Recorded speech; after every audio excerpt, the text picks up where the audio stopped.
Bom, então, para encerrarmos esse nosso conjunto de vídeos sobre a Síria, eu queria, em primeiro lugar, recomendar 2 livros. Tem um livro que já foi lançado há alguns anos, mas ele é muito importante, ele é muito bom, ele é muito didático, ele é curto, para você compreender como começou a guerra na Síria. E também como começou a Primavera Árabe como um todo. É esse livro chamado A Primavera Árabe, de Fernando Brancoli. Tá? Então é uma primeira recomendação que eu faço. Um livro curto, você lê rapidinho, caso você queira entender o começo dessas guerras. Caso você queira entender a história islâmica e o islamismo como um todo, tanto passado quanto presente, há um livro da editora Contexto, ótimo, de um professor da USP, chamado Peter Demand, chamado O Mundo Muçulmano, de uma coleção, O Mundo, e essa coleção é muito boa. Exatamente, eu queria comentar sobre um capítulo desse livro. O Peter Demand, ele se pergunta assim: o Islã é uma religião de violência? O Islã é uma religião violenta em si? E a resposta que ele apresenta é não. Claro que não. Muitos, quando veem os atentados na TV, quando veem essas guerras na televisão, acham que a culpa dessas guerras, que a culpa desses atentados é do islamismo. E eu quero que vocês saibam que isso não é verdade. Eu quero que vocês saibam que há pesquisas e pesquisas e pesquisas, e a imensa maioria dos islâmicos é contra qualquer tipo de terrorismo. Até porque quem tem sido mais prejudicado com esses terrorismos, além, claro, daqueles atentados terríveis, são os próprios islâmicos nessas guerras todas. Tá? A imensa maioria dos islâmicos é contra o terrorismo.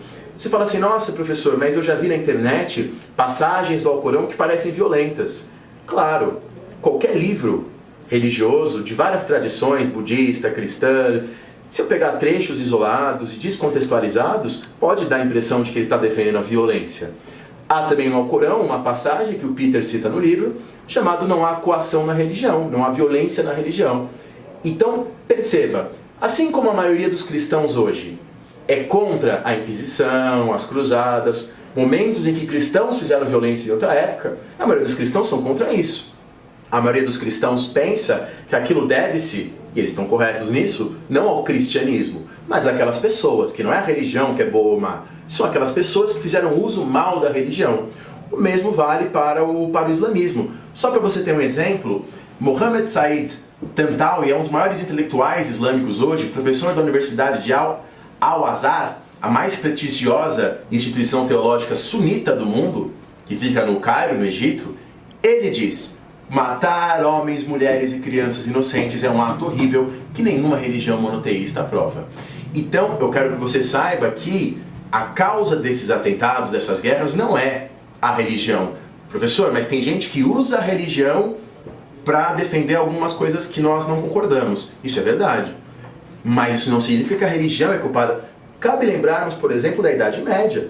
No Império Islâmico medieval, os povos do livro, como eles chamavam judeus e cristãos, eram tolerados pelos islâmicos. Não eram mortos pelos islâmicos. Cabe lembrar, por exemplo, eu lembro em 2001, quando teve o terrível atentado lá das Torres Gêmeas, encontraram-se com o boxeador que morreu recentemente, Muhammad Ali, e perguntaram assim para o Muhammad Ali: Muhammad Ali, como você se sente tendo a mesma religião que Bin Laden?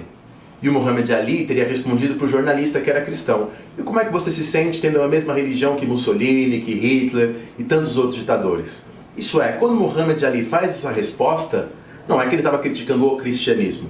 É que ele estava dizendo: há pessoas más em todas as religiões, o que não significa que a religião em si é má. Então eu quero terminar esse vídeo dizendo para você evitar preconceitos contra o islamismo e entender que esses conflitos têm raízes na geopolítica contemporânea, na economia contemporânea e não exatamente na religião, apesar de muitos a usarem como justificativa. Então nos próximos vídeos falaremos de outros temas de atualidades. Espero que tenha ajudado. Muito obrigado.